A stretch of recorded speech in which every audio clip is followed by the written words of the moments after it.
Hello, I am Aisha. And Paula, your cultural hybrid mental health therapist. Here to explore unfiltered and heartfelt conversations on core issues that affect us as human beings. Get ready for honest, captivating, and real stories that take you on a journey to navigate your life in the best possible way. So grab a seat and stay with us on this episode of Do We Have Your Attention? Welcome back, wonderful listeners. You're tuned in to another episode of Do We Have Your Attention? I am Paula, and with me is Aisha, as always. Hi, everyone. Welcome back. Today, we'll be discussing a thought-provoking topic. I'm kind of excited for this topic, but I'm also nervous. I am nervous. But the topic we'll be discussing today is, do you think we attract what we are? And I think it'll be an interesting conversation. What do you think, Paula? Yes, I agree with you. But if you can hear how I sound at the moment, I sound very, very nervous. Because I intentionally did not prep as much for this because I wanted to just go with the flow and see how things She wanted to speak from the heart. Now I'm nervous because I'm not sure if that was a good idea. No. I'm an advocate of speaking from the heart. It might be more natural. When it's more natural, you get the flow, natural flow. So, well, you can ask me this question at the end. But before we get ahead of ourselves, can we at least check in? Aisha, how are you feeling today? Should I be honest or should I just... Be honest. You just said you're a fan of speaking from the heart. Not you getting me. Fine. I think today I'm gray. Usually I'm I choose two different colors, but today I think I'm just gray. It's a rainy day as well. Yeah. So that's not helping. But I feel very physically exhausted. And I think that's because there's so much going on in my brain. And as much as I'm trying not to overwhelm myself, I think my body is carrying it. So it's presenting as physical exhaustion. So I need to sleep. That's real. That is real. Mm-hmm. I was just having a conversation with someone yesterday where we just asked ourselves, we said, is it just me or does everybody seem to be exhausted in the world? No, that's very accurate because, honestly, it's coming earlier than it usually does because usually we feel this way, towards the end of the year, mid-year. But it's just March. Why am I tired? I think there's a carryover that's happening from 2023, to be very honest. Maybe. A lot of stuff happened last year. Mm-hmm. And the world in itself sort of shook, the economy, everything. Right. I don't know. There's a collective sadness or no, I would not even say sadness, maybe more so feelings of helplessness, hopelessness that's going on. And it's interesting because of the conversation that we're having today. And just to check in as well, I am also feeling gray. I would say gray and blue at the same time. Okay. I was, in the sake of transparency, I was telling Aisha before we started recording, I was telling you, right, that I had been crying. I've not stopped crying. At least now I'm not crying, but I've been crying since yesterday. It's been a long time since I had a whole day where I was just crying nonstop. And I was looking, I was like, what is happening? Why am I still crying? But I really wanted to at least show up today because sometimes having conversations like this can actually be very healing and very cathartic. So fingers crossed, I'm hoping that that's what happens for us today. I agree. And thank you for being very honest and vulnerable. You know, it's not easy as well for both of us just to validate our feelings, but also have this conversation despite how we're feeling. Because, the natural thing that a lot of people do would be to isolate and kind of figure it out yourself and whatever. Absolutely. I appreciate you saying that. All right, let's get into it. Let's get into the conversation. So there's a quote that says, you will always attract what you believe you're worth. Such a deep quote. Let's even start with that. Why is the episode starting so deep? I felt that in my spirit as I said it. Even I felt it. I'm not you will exactly always sure. attract what you believe you're worth. That's heavy. That's heavy as hell. I'm not exactly sure where the quote is, like who credits the quote, so to speak, but it's definitely in relation to like the law of attraction that a lot of us know. You know how they say, you attract who you are or what you are. People typically mirror to you maybe how you feel about yourself. So my first question for you is, how do you interpret the idea that we attract what we are? Like, what does that mean to you personally? Interesting question. When you said that quote, like I was thinking about it, like how we're feeling internally definitely affects how we interact with other people and how we show up for ourselves in the real world. And so like when you asked that question, I guess I was just thinking about it in terms of if I'm having positive thoughts or negative thoughts, or if I feel like I'm having positive experiences or negative experiences, that definitely influences how like decisions I make, my behavioral patterns. And sometimes I know we talk about like self-fulfilling prophecy. And I think that that question kind of connects with that in terms of if I believe that I can achieve certain things, there's the way that my mind would unconsciously connect with that. And then with the way I'm thinking, I'm going to feel more confident in myself, that I'm going to engage in behaviors that makes me achieve that bigger goal.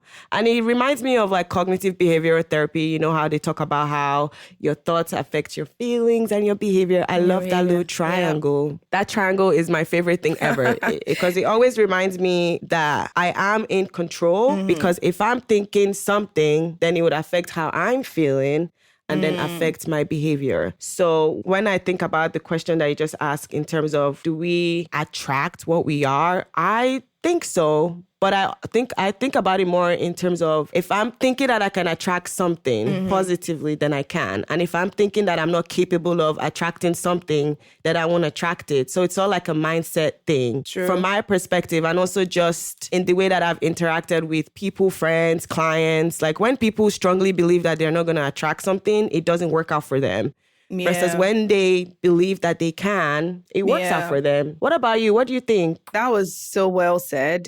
It's so true. And it also just makes me wonder too as well, just how powerful our mind is, but also how powerful having a strong sense of self is too as well. And then also having, just also the last one would be how powerful, I guess you could say, the gift of discernment is too. And I feel as though those are all the things that we struggle with the most. Like the mind is probably the most powerful thing, can be used for good or bad. It is. So when I don't have any sort of, I'll just give this example because that's what's fresh off my mind. Memory. I had a session with a new client yesterday, and in the session, the client was sort of just sharing some of the challenges that they're having with work, some of the challenges that they're having in their relationship. And the client starts talking about just the anxiety that they've been having in regards to this relationship. And they go like, yeah, my partner, I don't know, she's just not really challenging herself.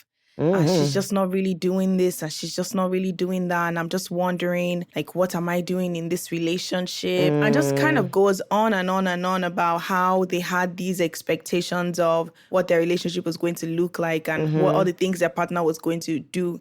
And at one point in the session, I just looked at the client and I said, why do I get the sense that a lot of what you're saying about your partner is actually a lot of what you think about yourself? And the client just went, shook. He said, not you called me out. They got so quiet. They got so quiet. But I love those moments in my sessions. Those silent moments are probably one of the most transformational moments because we sort of just sit with each other and we go like, oh, shit. Like, wow. we're getting to the root of it. But right. Something that I took away from that session too as well is how much of what we reflect out in our world is really what's going on within us internally. So if we're reflecting, like you said, negativity, so to speak, or anxiety, that's what we're getting back. If we're reflecting positivity, and I'm not saying toxic positivity where you're like, yes, I'm a bad bitch. Yes, I'm like... Wait, first of all, yes, you can't be a bad bitch, but don't be delusional about it. That's that's what I mean. Like, I'm saying more so the like living in the notion of, yes, like what you think you should be painted as or represented as opposed to what you really do believe about yourself. It's very evident that the notion, so to speak, like what we attract is typically what we feel or what we think about ourselves or what we think we're worth. Thank you for sharing. And you know what? I kind of want us to talk about that because it seems like a lot of people do what you just described, imagining that just saying it will just automatically manifest for them. And when people talk about the power of manifestation, which I think is a good thing,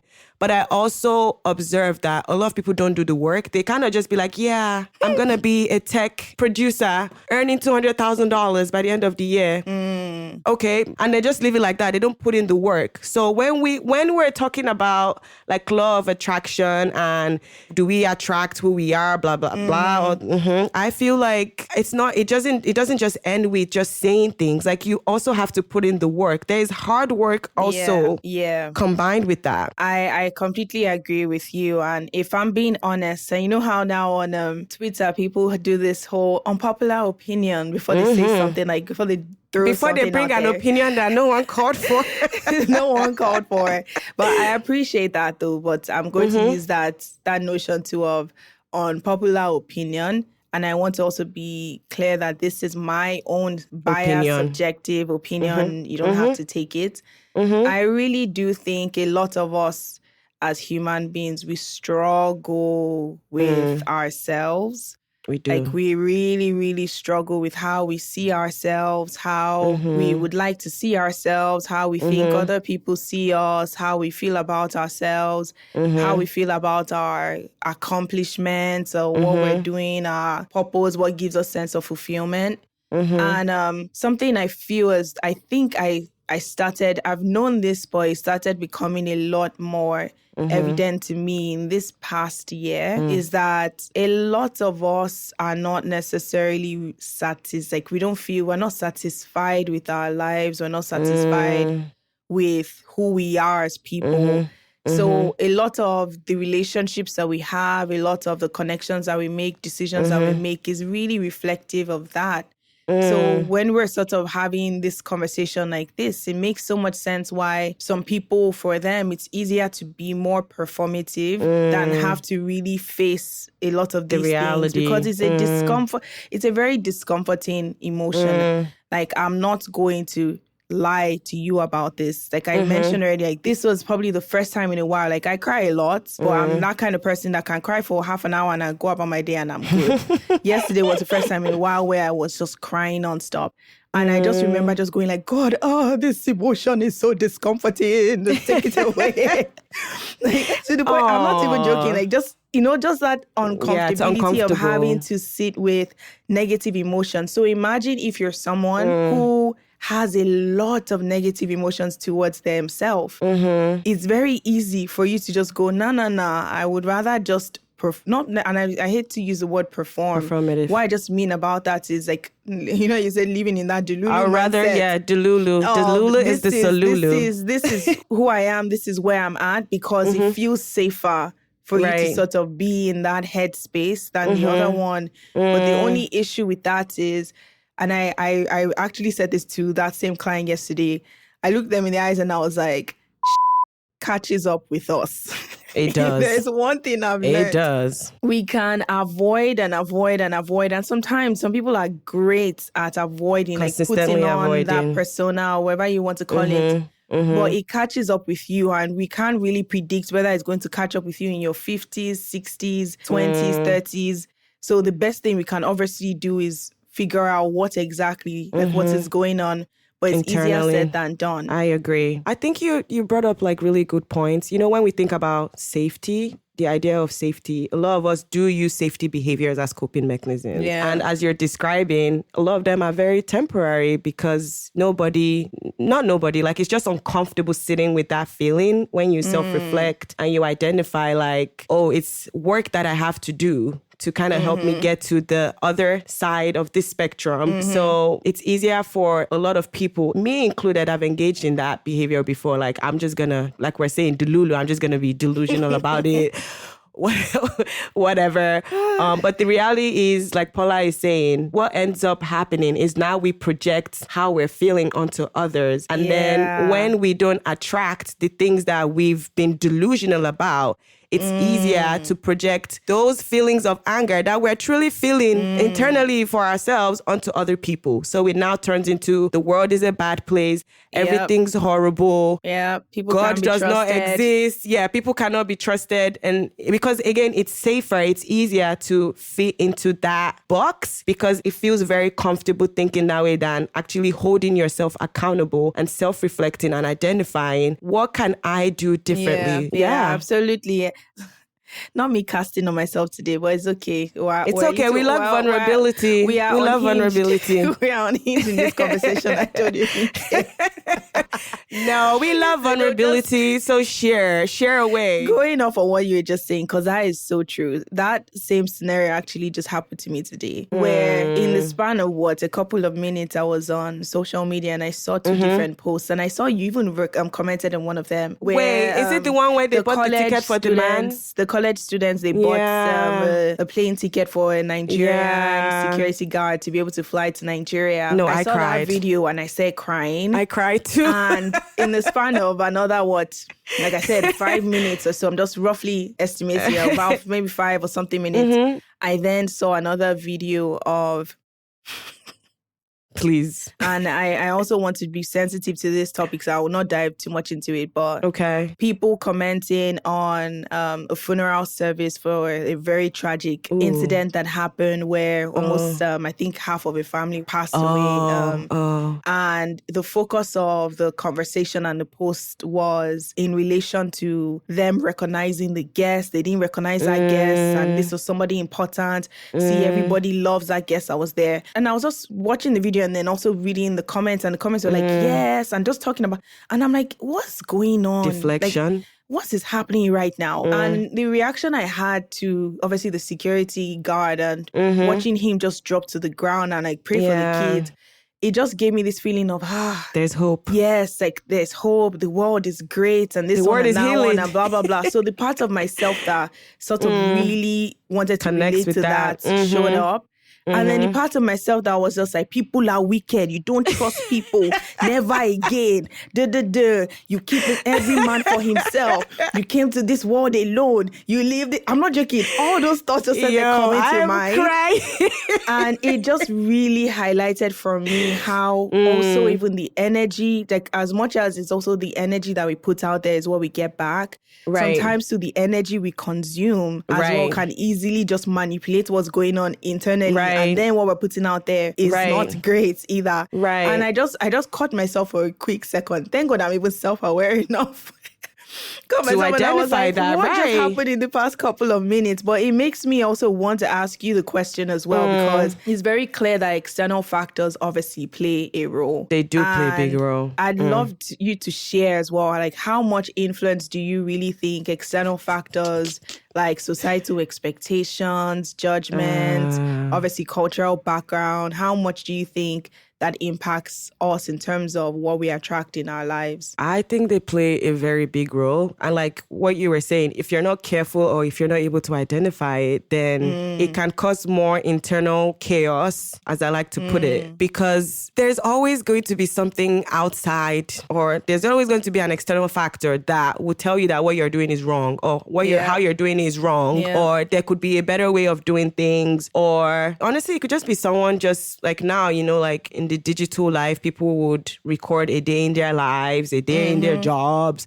Like there's always going to be those factors that would make you question yourself internally if you don't feel self-aware enough to recognize that it's okay for people to live their lives that way, but also be content with the way you're living your life, and also work on the goals that you want to work on. So rather than now internalizing that and letting it affect like your self-worth or your self-esteem or like your relationships, like I'll give you an example. So there was like this TikTok video of this girl. She said that she was like depressed. And if you knew me last year, I was going through life. I was going through life.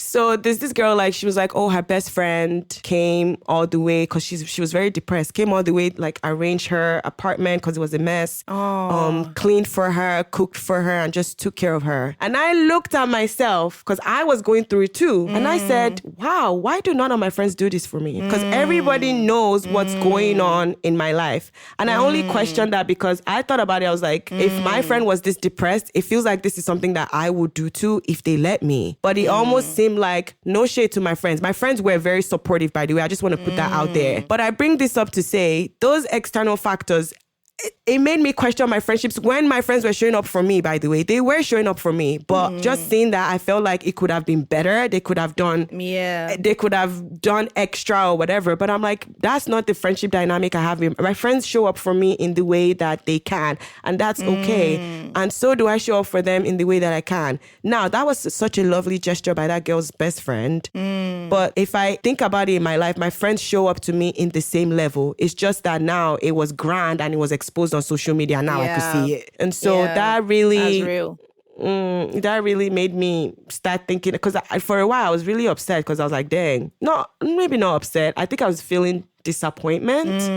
But then I thought about it, like, the disappointment you're feeling is not accurate to the situation. You're just lonely. Because I'm in the middle of nowhere. Like, if I lived around my friends, I feel like they would show up for me physically. Like, it wasn't very logical of me to expect people to drive 3 hours and clean up my apartment for me. Like, girl. That's real. And I appreciate you sharing that, because I'm pretty sure a lot of people listening to you and what you shared would definitely relate to that, because even as I'm listening to you, I relate 100%, because that's something that I personally am very guilty of when it comes to my relationships, especially. But I think we all experience that sometimes. And I want to also make sure that I'm acknowledging your feelings, because I hear you when you say that it can be an unrealistic expectation. Fair enough. And of course, when we see things like, I think I even mentioned in one of our podcast episodes where I said I was at one point looking at social media and going, really, this one did this one's man did this. And now, right. So a lot of times when we see those grand things, because the grand gestures and expressions, it's almost like a dopamine hit. And we know already, like, with dopamine hits, unfortunately, it's quick, it's great. It gives us that rush, but it's not something that sort of lasts, especially if there's already underlining core stuff that's there. And kudos to you for being able to recognize that a big element to what was going on, or whatever maybe the underlining thing that may have been there, was that there already was that sense of feeling of loneliness. That's there, understandably, given the circumstances of the environment that you're in and where you live. At the same time, I'm still a big believer that two things can exist at the same time. Meaning, I agree. You can have expectations of your friends and be disappointed that maybe someone didn't physically show up for you, but being able to also recognize that they may not have shown up for me physically, but they've shown up for me in all these other ways. And I don't think you necessarily have to sort of shut down that disappointment or push it aside. Like, you can make space for it while still understanding, like, okay, I can make space for it, but I don't need to start treating my friends badly. Right. Because of I don't that. need to make it like a big thing. And I don't need to start picking fights or calling people out. But I can sort of give myself that, nurture that with myself, and then also be able to recognize that, okay. And you know what? Sometimes you might also communicate it too as well, that I would have really loved, because, and I remember my therapist would be saying this so many times, she'd be like, yeah, but did you actually tell them communicate that no. I would really have loved for you to show up physically as well, in addition to all these other things. And I'm like, no, because I expected them to know. And she's like, yeah, but Paula, how many times I have to tell you that human faces are not mind readers? So I appreciate you sharing that, because that is so true. And it's crazy to see how much external factors like that influence us. Yeah. But again, what we're trying to highlight is external factors highlight our internal state. So how you're feeling internally is going to be affected by what you're exposed to externally. So it's just that the external factors kind of make them feel, dang, my English is not doing me well today. But it feels more Girl, maybe you can help me. Basically, what I'm trying to communicate is the external factors just make the internal ones feel more grand and more, they feel bigger. Yeah, that's very, very real. And I appreciate you sharing that. And I'm sort of just also wondering as well. And this is maybe, let me see, this is maybe something that I could also answer, but I'm wondering, do you think changing our beliefs about the way we feel about ourselves or our self-worth can actually positively impact the outcomes that we see, outcomes in our lives in general, but then also even in our relationships? Absolutely. That's a deep one. Absolutely. I'm a great believer of how you think affects how you feel, how you behave, what you attract. And I always talk to my clients about this, and they always come back with, oh my God. Example, like when they have like tests coming up and they're like, oh my God, I'm going to fail this test. And we talk about like reframing your thoughts. Because it's not about being delusional. It's about being realistic. So if the initial thought is, I'm going to fail this test, reframe it to, I understand that this test is hard. However, I'm going to put in my best, study my best, and then, wait for the outcome. And every time they reframe that thought into a more realistic one, they always do better than they imagine. Yeah. Again, because this will be reflective of your internal state. If you're thinking about it more like, I am giving my best, I am going to try my hardest, right? You're going to feel more confident. You're going to feel more able. Honestly, you're going to feel like you're the shit. You're going to your test about to kind of ace this, right? Versus if you're feeling like you're a failure, you are going to be feeling scared, sad, confused, and all of that will present maybe physically, right? Maybe physically, maybe mentally, and then you self-sabotage. Because half the time when I sit back with them one-on-one, if they didn't do well on a test, it goes back to, I did know the material, but I was just too scared. I was too anxious. The information just didn't come to me in the moment. But that's because you already went in that state, the internal state of not feeling confident enough to complete the test. Absolutely. And I agree with you. And I just on the notion of test, because my mom and I had this conversation. My mom and I had this conversation recently, where we were talking about people who've experienced bad friendships. You're just talking about now. I'm not talking about the ones where my friends show up for me. I'm saying the ones where people are plotting behind your back. Hey, which kind of friendship is that? Okay. That's hatership. This is just putting this out there. And we thank the Lord. There was once upon a time where I didn't know who was my friend and who was my enemy. Now we thank God. And you know what is so interesting about that? The more work I did on myself, the more the changes in the people, like in the circle around me, my support system. Right. And I never thought I would Paula, you're preaching. You're actually preaching because, I saw my friend Say it again. Change. Like the more work I was doing on myself, I saw the people that I was friends with. And the funny thing was, obviously back then, I was just wondering, why is everybody falling off? And when you start going, I'm so scared. Let me go figure out why. Let me go reach out to this one. And then they keep falling off. But it didn't really register for me until later on, where I started to realize that they had to fall off. And I'm so thankful that the friends I have today, I can't even start crying just thinking about you all, because I never thought I would see, love you too. I never thought I would see the day where I had friends where you can come, somebody can come and tell me something and say, this person did this. And I'm like, nope. They did that. Ain't real. I know that person is not delusional. You are the one that is lying. That kind of situation. Right. Try again. I bring this up because this is a crazy story. Oh my God, I have so many crazy stories. In university, I'm even scared to hear this story. I think you know this. In university, I had a very close friend of mine. And I think that's one of the downsides of, and I guess that goes back to law of attraction too. If you're someone who's naturally a giver, you have to be very careful. You have to really be able to sort of hone into that discernment too as well. And unfortunately, then I was just lovingly giving and loving everyone. And I had this very close friend of mine who we had been friends with throughout college and university. And we got to our final examination. I think it was in our second year.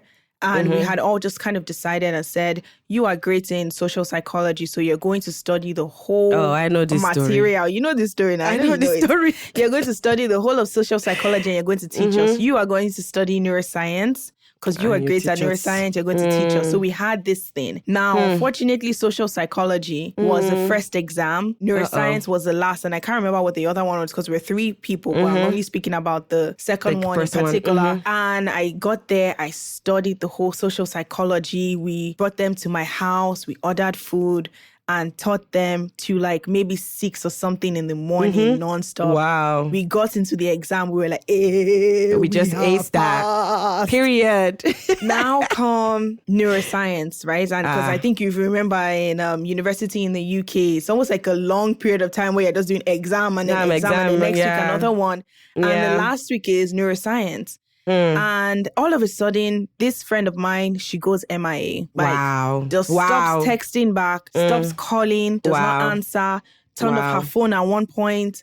And initially, you know when you're just going, oh no, like this person is, maybe something is wrong. Right. Maybe their mom is in the hospital. Maybe their dad is in the hospital. Like, I was just coming up with all different things. And I remember calling one of my childhood friends and just panicking, like something is going on. Right. I don't know what's going on. And then, of course, days are going by and I'm struggling. So, of course, I start trying to read the material towards the end. And days are going by and I'm all of a sudden just panicking. And eventually I find out that, okay, this girl clearly is not, you know, you have to admit to yourself, like, this girl has ghosted me. And then I think a day or 2 days before the exam, she then responds and says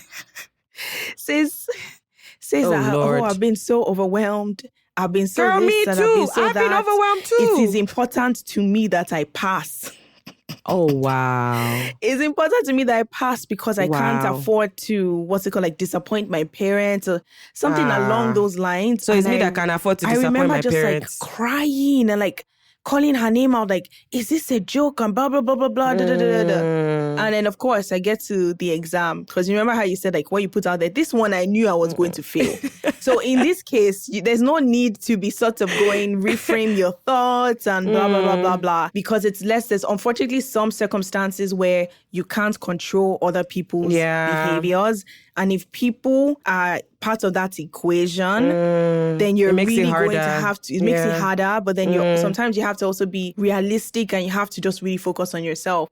So in this case, no reframing. My mom she was reminding me of it recently because she was like, you and I, we had that conversation. We're like, okay, we know that you are failing. Even she apparently knew that I was failing. Dang. And of course, I went into it and just understood that this is a situation where I'm going to fail. But why I also bring this up is that there's obviously going to be those circumstances where if people are involved, it's going to be really, really hard to be mindful of like what you put out there. But my take from this is, in those kind of cases, is less about that reframing and more about, okay, what follows the lesson? Let's just put it that way. Like the lesson. And sometimes, unfortunately, we have to go through things where hard truths. What we put out there, what we get back, what we get back, and how what we put out there, we have to learn from it. Right. So then we become a lot more intentional and mindful about, all right, what am I also putting out there? And I will never forget something that my therapist had said, and I think I was texted it to you because she says it's nonstop.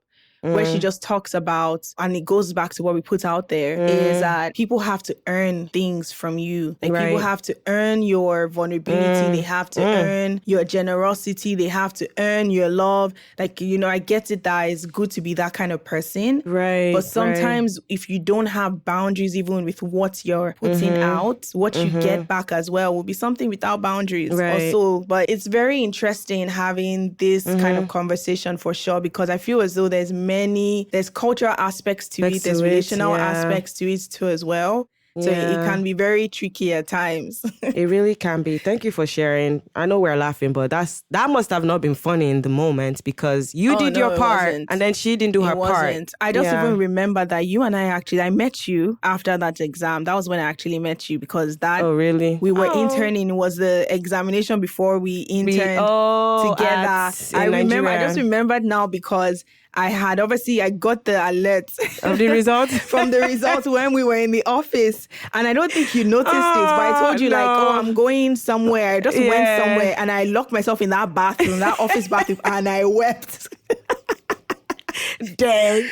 Oh, poor baby. I feel bad. Oh my God. No, but honestly speaking, I'm so grateful that happened to as well, because it really does let me know. And I think because of incidences like that too, the people that I'm attracting now, the friends that I'm attracting are so reflective of what I'm also putting out there, that if I didn't go through something like that, I probably would still be in a situation where I'm about friends, or you don't know who's your friend, who's your enemy kind of situation. Right. So sometimes we also have to learn. Yeah, so wait, what I'm hearing, because what I'm taking in from what you're sharing is that sometimes you do have to let things fail. You do have to let things just play out the way they're playing out, so that you can learn from it. And I guess the key thing you're saying here that I want to highlight is you also have to recognize that thing that you're learning from, internalize it and work on it too. Don't just let it be a thing of now you've become this resentful person, you've become this angry person. Because I think sometimes we do that. And again, I always think about it as like a thing of what we can't control, like feeling back in control for a situation that was totally out of our control. So now if we're holding all these emotions, it feels like now I'm in control. I hate this person. I resent this person. If you see me, better don't talk to me. But the reality is what happens then is you may just not be able to attract the real people that love you, the real relationships that can pour back into you and you could pour back into. And so I like that you shared that. That was I think that's very sweet. Yeah. Yeah, that is so real. Like that is such a dangerous cycle to put yourself into.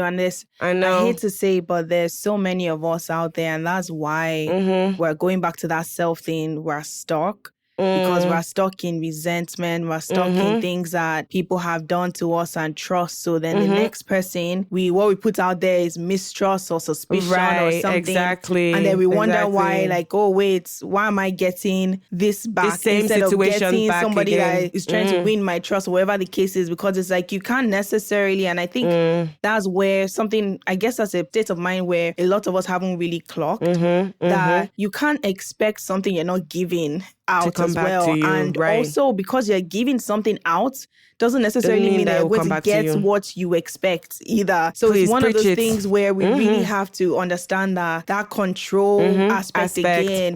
Like that's not how life works. And I think a lot of times because we think, oh, if I do this and I do this and I do this and this is what's going to happen. Who said so? But it's hard for us to accept not be in control. That too as well. Because I know to some degree accepting that kind of reality can feel very, like it can feel disappointing. It's uncomfortable. It can feel like sort of solemn where you're going like, wow, so this is the reality of the world that we're living in. But it also helps us be a lot more functional about the kind of decisions that we're making. I want to ask you, like, do you believe in the power of intentions? Like, how has setting intentions influenced your experiences? And I feel like you touched on this already. Yeah, I do think that our intentions play a big role. Again, thoughts, feelings, behavior. I would always bring that up because your intentions do align with your thoughts. That's what I believe. And I think just being a very spiritual person, I don't mean to bring God into this, but I will, because part of my religion, one of the main things is having intentions and just faith. And I think that with that, if you have that, it almost seems like there's nothing you can achieve. There's nothing you can attract. But also you have to do your own part though. It's not just about like, I have this positive intention or this specific intention about specific things. I have that, but I'm also going to be intentional now moving forward with this intention to put in the work so that I get the outcome that I have imagined in my head. But also, like we're saying, being okay, which is the hardest part, if those things don't play out the way I'm expecting it, because sometimes things don't work out the way we imagine it. And it's okay. It may play out to come out even better. That part. But you know something though, and this might also sound so sad, but it's so true. And I'm learning that too as well for myself, because I don't remember how long ago it was, but obviously a lot of my own life experiences forced me to become someone who's very intentional about my life. Like a lot of people who know me and know me well, they're always just like, you're very, very intentional. And I appreciate that about myself. But it's something I've also realized that intentionality is great and it's very, very needed, but it's also going to come at the cost of a lot of things. Like there's there's a different way in which you're going to have to move that is going to, it will give you the results that you hope for and you pray for, but it's also going to hurt. And I remember having a conversation with a client of mine about something in relation to being intentional. And the person looked at me and was like, are you kidding me right now? So basically what you're saying is that I need to be more intentional about my dating, like my dating preferences, this and that, and boundaries. Then I'm not going to have options, Paula. Like, they looked at me like, what do you think you're saying? And I just look back and I'm like, yeah, that's how it works. The truth. Yeah. That's if you how really it want works. a better life.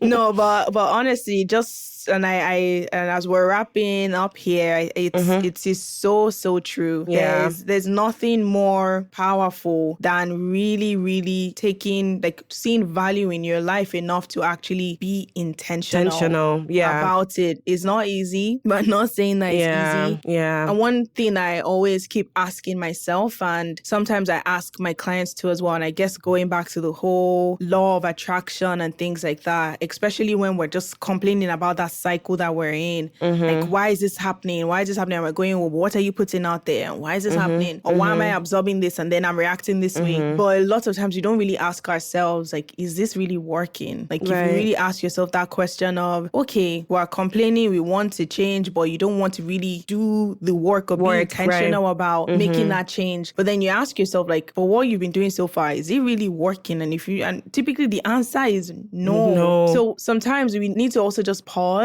in realizing that, because it really helps us figure out that you can now choose to sort of stay here and keep attracting that same thing, or you can choose to actually just pop your head a little bit onto the other side and go, let me even see if I change this might change, so to speak, what is coming back to me. But as this episode is coming to a close, Aisha, how are you feeling? I'm so glad we had this conversation, because honestly, I feel light.